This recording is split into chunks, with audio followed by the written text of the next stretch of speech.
यह तुम्हें जो जाना तीनों पड़ेगा, मालाएं क्योंकि हैं जो तुम मैं कोई बता काम रहा हूं, धंधा तो चाहे करते तुलसी नहीं, की माला हो या भीख धतूरे मांग की कर माला खाते हो और इसे मुझे अपने भी हाथ झूठ से ही खिलाते बनाइए। हो।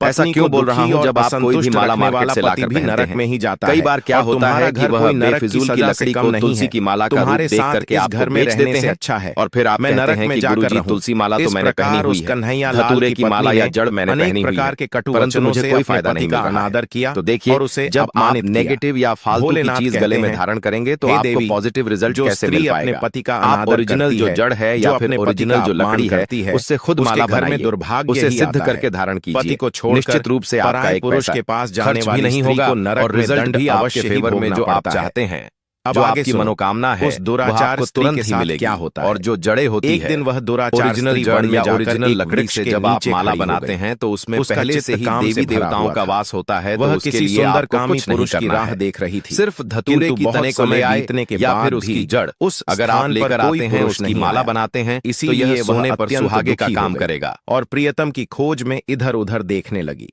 उस दिन उसका सारा परिश्रम व्यर्थ हो गया। वह वहां खड़ी होकर वह नाना प्रकार की बातें कहकर विलाप करने लगी। हाय हाय, आज तो इस मार्ग से कोई भी सुंदर पुरुष नहीं आया। अब मैं कैसे अपनी काम शांति करूं? आज की रात कैसे बीतेगी? कौन मेरे इस सुंदर शरीर का उपभोग करेगा?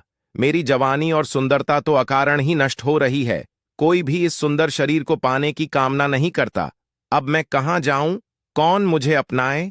कौन मेरे साथ भोग विलास करेगा? मेरा पति तो मूर्ख है, किंतु अब ऐसा लगता है कि संसार ही मूर्ख पुरुषों से भरा पड़ा है। कोई भी इतनी सुंदर स्त्री को पाने की कामना नहीं कर रहा है। मैं तो इतनी सुंदर हूं कि देवता भी मुझे पाने की इच्छा करेंगे, लेकिन यह संसार तो पापी और तुच्छ पुरुषों से भरा पड़ा है, जो मुझ अप्सरा जैसी सुंदर स्त्री को दुर्लक्ष्य कर रहा है। हे भगवान, कोई सुंदर बलवान और पराक्रमी नर हो तो उसे मेरे पास भेजिए। चाहे वह मेरा भक्षण भी कर लेगा तो भी मैं प्रसन्नता से उसका आलिंगन कर लूंगी। भगवान भोलेनाथ कहते हैं, हे देवी। इस प्रकार से वह स्त्री जोर जोर से विलाप करने लगी। उसी जंगल में एक भयानक बाघ निवास करता था।